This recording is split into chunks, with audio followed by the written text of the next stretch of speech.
Greetings, my night ravens. I am Lady Lenore, your guide through the shadows.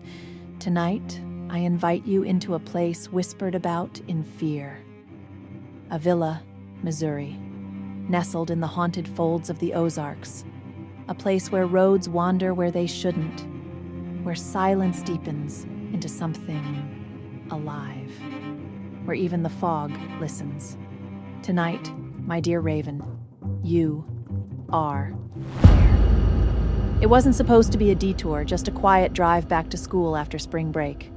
You like highway driving, especially on nights like tonight. It gives you the time and space to relax on your own.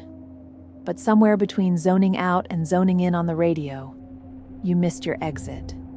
And the highway has all but disappeared behind you, replaced by fences, fields, and long stretches of nothing on every side of you. A quick glance at your dashboard map reads, Avilla, Missouri. Avilla? Or is it Avilla? Either way, it's a fun word to say. As you chuckle, you catch something out of the corner of your eye. The fuel gauge. It's blinking. Of course, it's low. Your stomach sinks just a bit. Crap.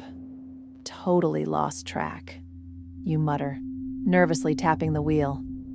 There's a gas station just off the exit, coming up.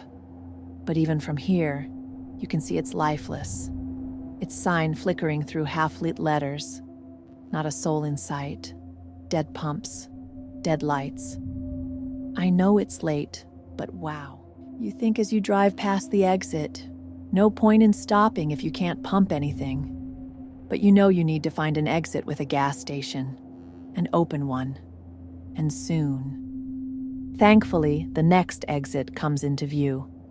And while you don't see a station right off the highway, you pretty much have to take your chances at this point. No way you're turning around and getting back to your original exit without getting at least a little more gas. You hit the exit ramp and start making your way through the back roads. At first, it's fine. Granted, you've been driving for a while with not much more than dark and trees around you, but your gas gauge is holding steady. You almost start to feel comfortable. And then the road begins to twist. Just a little at first, but then more and more. It doesn't help that you're not at all familiar with these roads. Add the fog and the fact that it's nighttime, and suddenly every turn feels mildly nerve-wracking. This is nuts. There has to be a place somewhere around here. You can hear the stress in your inner voice, and before that voice can stress you out with another line, you see it. A gas station. Definitely old, dusty, and weathered. But it's still alive. And lit. You pull in and fill the tank.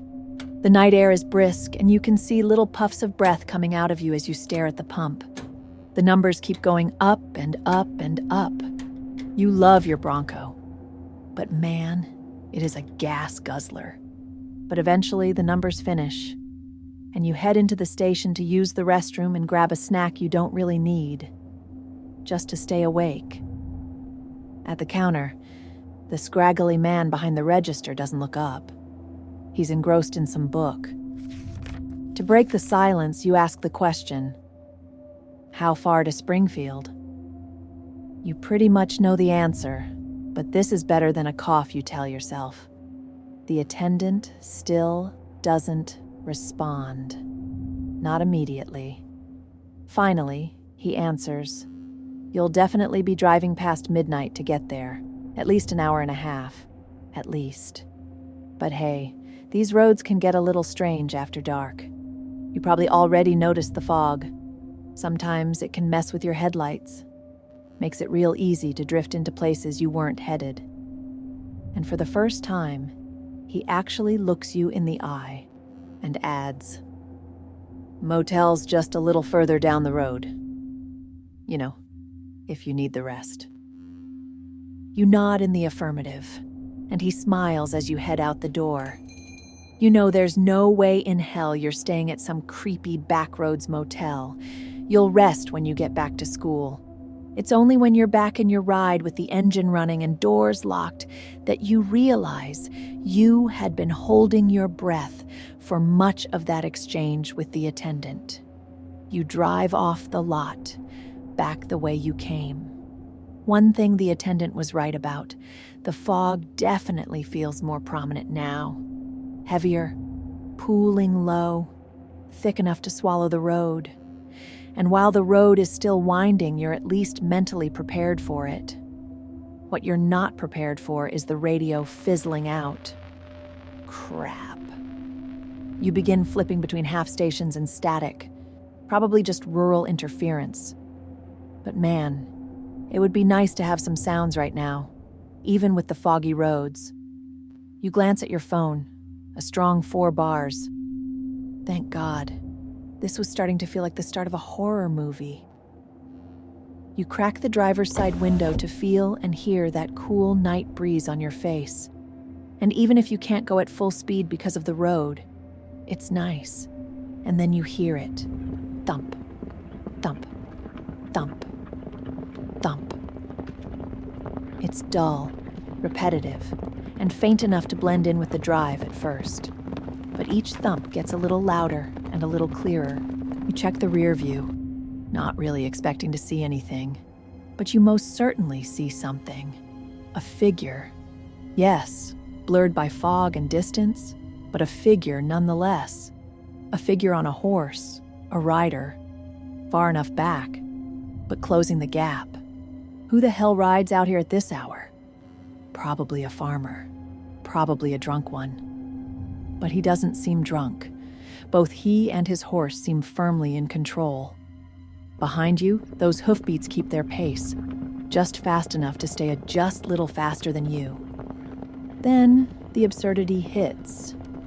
You're in a 2022 or 23 Bronco. He's literally riding a Bronco. It shouldn't even be close, and you shouldn't be at all nervous. Still, you accelerate. Or at least attempt to accelerate, before your tires fishtail for a second on a curve. A jolt of panic forces you to ease off, way too fast and way too risky. Not with this fog. Every curve feels like it could disappear at any time beneath you. No doubt the rider noticed you hit the brakes, and that doesn't seem to matter. The hoofbeats are definitely picking up. You briefly consider pulling to the side and letting him and his horse pass, but how crazy would that be? Plus, he might actually stop at your car to see if anything was wrong, which is a conversation you'd rather not have. And it's a conversation that you won't have to worry about because finally, a break. The road begins to straighten again. Not completely, but just enough to allow you to hit the accelerator. Not too obvious, of course, but you release a silly sigh of relief as you begin to put a civil amount of distance between the two of you. A glance in the rear view shows you that your rider is no longer in sight. No hoofbeats, and as a bonus, even the radio comes back to life. You don't recognize the song, but it's upbeat and kind of catchy. Another song comes on, and another. Your fingers start a little tap dance on the steering wheel to the newest rhythm.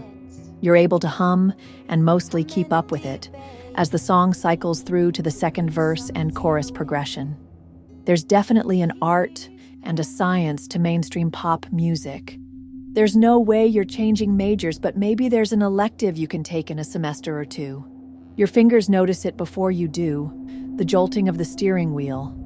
They immediately grip it, instinctively trying to stop its frenetic jerking.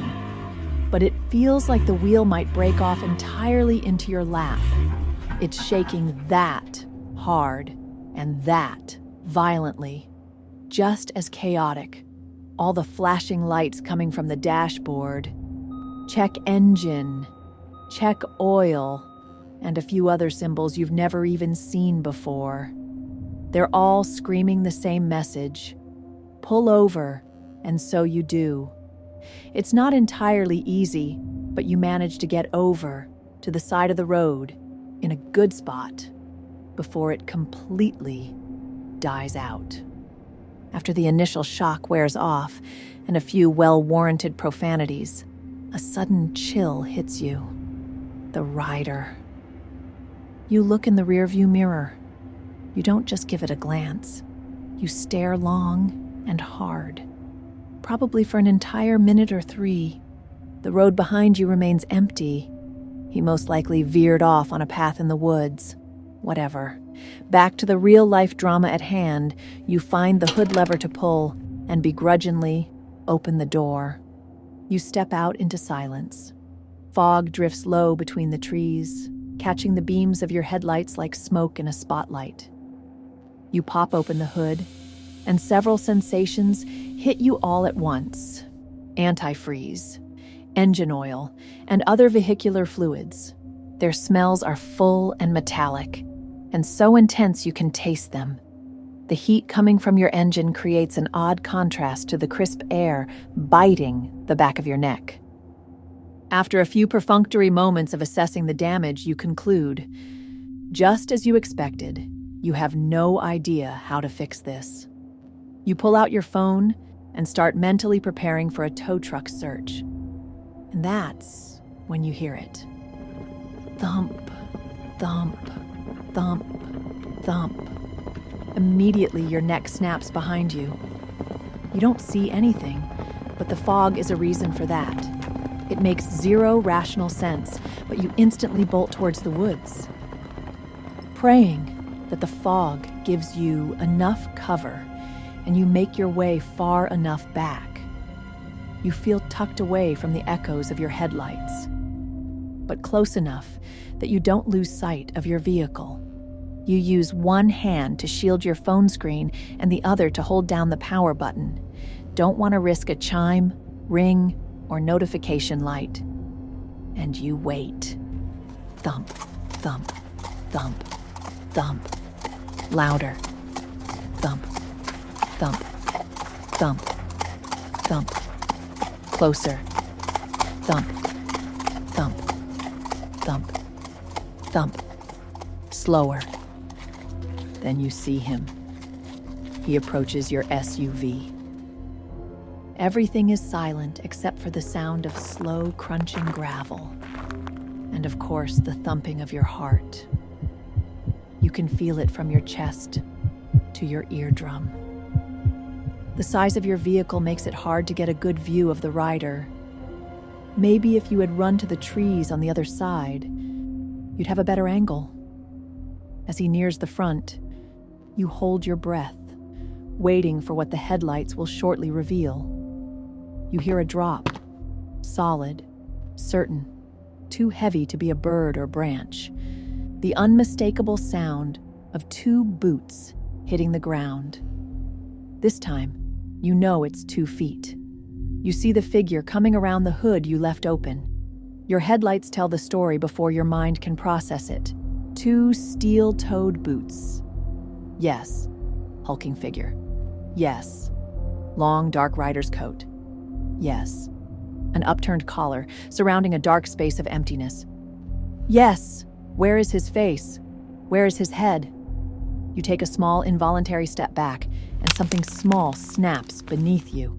But that little snap is like a rifle shot in the silence. You look down wild-eyed at your feet, desperately hoping the sound didn't make it to the side of the road. Crunching gravel abruptly stops. A heavy silence falls, broken only by the frantic drumming in your own ears. You risk lifting your gaze, heart pounding against your ribs.